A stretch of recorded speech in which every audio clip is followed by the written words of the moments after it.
స్థాయిలో దేశ స్థాయిలో చూశాను. సమవుజ్జీలుగా పోరాడాను. ఇంతవరకు జరిగిన పోరాటాలన్నీ సిద్ధాంతపరంగా చేసిన పోరాటాలు, రాజకీయ పరంగా చేసిన పోరాటాలు ప్రజా సమస్యల పైన. ఇప్పుడు చూసే రాజకీయం, ఒకప్పుడు నేరస్తులు అనేవాళ్ళు రాజకీయ నాయకులకి దగ్గర రావాలంటే భయపడేవాళ్ళు. రాజకీయ నాయకులు కూడా ఇమేజ్ కాన్షియస్తో దూరంగా పెట్టేవాళ్ళు, అసోసియేట్ అయ్యేవాళ్ళు కాదు.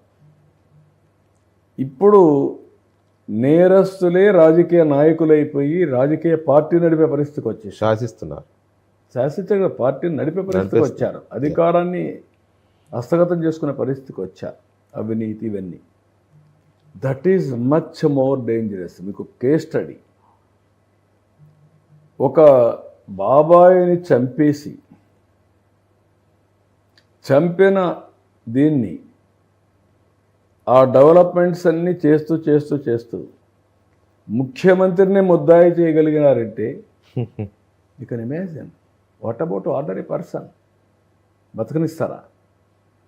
ఆ రోజు ఏం జరిగింది? నిద్ర లేస్తానే గుండెపోటు. ఎక్కడొచ్చింది? సాక్షి టీవీ. మీకేం ఇంప్రెషన్ వచ్చింది? గుండెపోటే అనుకుంటాం కదా సహజంగా. అందరూ అది నమ్మేమనుకున్నాం. రేపు పాపం 2-3 గంటలైంది. 2-3 గంటలైతే ప్రభుత్వ యంత్రాంగాన్ని మభ్యపెట్టి మ్యానిపులేట్ చేసి ఒక సిఐని అక్కడ పెట్టి వీళ్ళు చేసిన నేరాన్ని సిఐ సాక్షిగా క్లీనప్ చేసేశారు. గొడ్డలిపోటుతో తల మీద పడితే ఏదైతే ఆ బ్రెయిన్ కూడా బయట వచ్చేసి అక్కడంతా బ్లడ్ అంతా గోడలు బెడ్ అంతా అయిపోతే బాత్రూమ్ లాగి ఒక హీనస్ క్రైమ్, క్రూరమైనటువంటి క్రైమ్. అలాంటి చేసి మళ్ళా కుట్లేసి బాక్స్లో పెట్టేసి ఫ్యూనరల్కి రెడీ చేసేశారు. సునీత ఎప్పుడైతే అడిగిందో పోస్ట్ మార్టం అని అప్పుడు ఎవరికి తెలియదు. ఎస్పీకి కూడా ఫోన్ చేసి మీరు రావాల్సిన పర్లేదు, సహజ మరణం, మేము అన్నీ చూసేసుకుంటాం అనే పరిస్థితికి వచ్చారు. ఎప్పుడైతే హాస్పిటల్కి పోస్ట్ మార్టం చేస్తే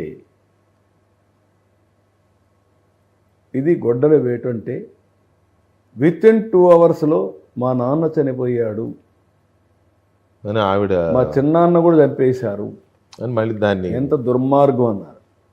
దుర్మార్గం అని అదే మళ్ళా సాక్షి టీవీలో ఇస్తే మళ్ళా అది వెళ్ళిపోయింది.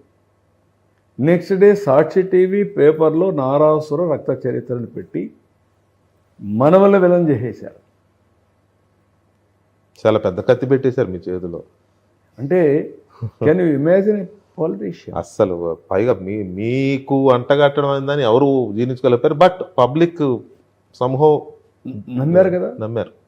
రేపు ఏ విధంగా ఇదొక ఎగ్జాంపుల్. ఇప్పుడు మీరేమో జరిగిన రాజకీయాలు, నేరస్తులు రాజకీయాలు, దాని గురించి మీరు ఆవేదనగా మాట్లాడుతున్నారు.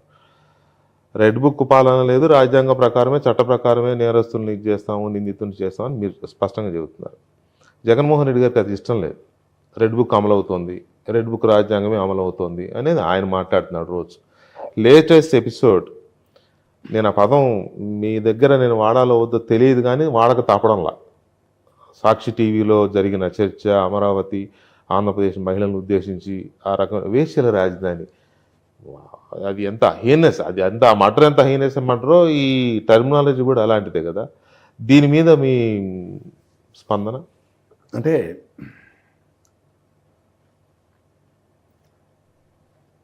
ఒక్కొక్కసారి బాధ, ఆవేదన, కోపం, లేకుంటే ఇలాంటి దరిద్రమైన రాజకీయ నాయకులతో మనం రాజకీయం చేయాల్సి వస్తుందనే ఆలోచన కూడా వస్తుంది.